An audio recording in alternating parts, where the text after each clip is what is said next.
it's very easy to get off track with that because in all the gift giving, sometimes we forget what it is to really love, and society tells us whom we should love or we're supposed to love, and maybe we do and maybe we don't. Maybe it's a relationship that's been difficult. Um, Personally, I think it's better to remain honest, and if a relationship is problematic, to work on it throughout the next year, but not to pretend that it's something it's not, just for the sake of a holiday. Um, a friend and I were discussing gift giving the other day, and this general perception that if someone gives you a gift, that means you're supposed to give them one also, and we both immediately agreed. But a gift is not alone. A gift is a gift is a gift. It's something you give, ideally, unconditionally, not because someone gave something to you, and so, or not because you happen to be related, but because you love that person and you want to express that love. And I suggested to the other person that if you have not talked with someone enough throughout the last year to know what it is that they need or want or wish for, or what would effectively convey your love to them, if you haven't talked to them enough to know that, then I'm not sure you really owe them a present. But the very notion of owing a present in the first place is kind of peculiar at best. But in any case, I was trying to think of what to call this, and we finally came up with the Sister Who Holiday Care Package, because I'm always talking about how each person is a care package from God, that drawing from the Christian mythology, and I think there's a similar story in a lot of other religious mythologies also, the idea of the divine entering the world as a child in some way, that this is a gift to the world, and a very complex gift, because most people don't understand when the child arrives what it will mean or what this child will become or what this child will do. And yet there's a sense in which each of us, when we were born, each of us was also a gift to the world, and the world doesn't always know what to do with each of us, perhaps especially with someone like me. But if I can be Sister Who, then you can be whoever and whatever you find yourself to be. It's not always easy, and people are not always supportive, but you can do it. And it will be a very good thing for the world if you do. But reflecting on some of the care packages I got when I was in college, which for whatever reason were not sent to me by my family. They were sent to me by a retired school teacher who was a great inspiration in my life, because she was in her 80s, I think, when I met her. And yet she had this continuing interest in life and always wanted to learn new things. And I would mention a book I had read that was particularly fascinating, and she would immediately go to the chalkboard in her kitchen.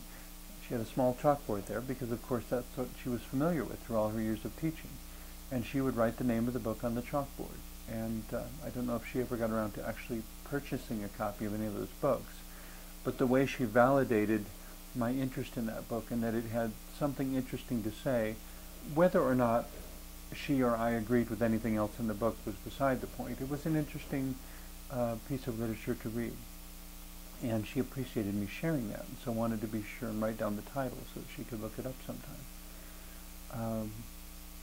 I always found her a very fascinating person, because she had this breadth of vision and understanding about relationships in the world and learning that was fascinating to me.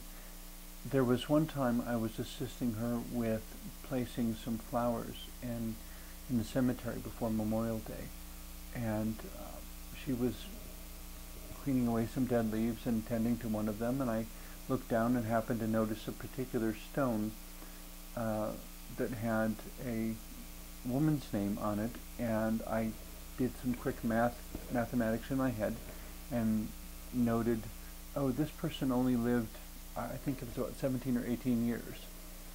And she looked over and saw which stone I was looking at, and she said, oh, yes, that was one of my classmates who died of tuberculosis. And I was amazed. I was a very young man at the time, because when she said that, it was no longer just a stone with a woman's name. it was a representation, a symbol, if you will, of a person who had lived. A person who had lived and died, and who had lived a rather short life because of a tragic disease. But it was someone with whom she was familiar, someone with whom she had played, someone with whom she had enjoyed life. And so her recognition of who that person was, not just the name on the stone, but who the person behind it was, somehow made it come alive. And I think that's when I started getting interested in history a bit more.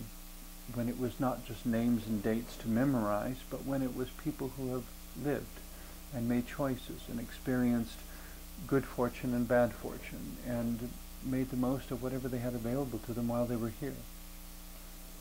And so I'm not sure who ever originated the practice of care packages, but I think it's a wonderful sort of gesture that one can make for someone, even for a stranger, to learn a little bit about that person, their likes and dislikes, what they're studying at the present time, if they happen to be in school, or if they are living by themselves, or maybe they're elderly or whatever, and maybe they haven't been noticed by the world around them very much of late, but something in your intuition, something just tells you they need to feel loved today, so I'm going to send them a care package. And you might put a variety of things in there that they might like. Food items, being careful not to send candy bars to a diabetic or something like that.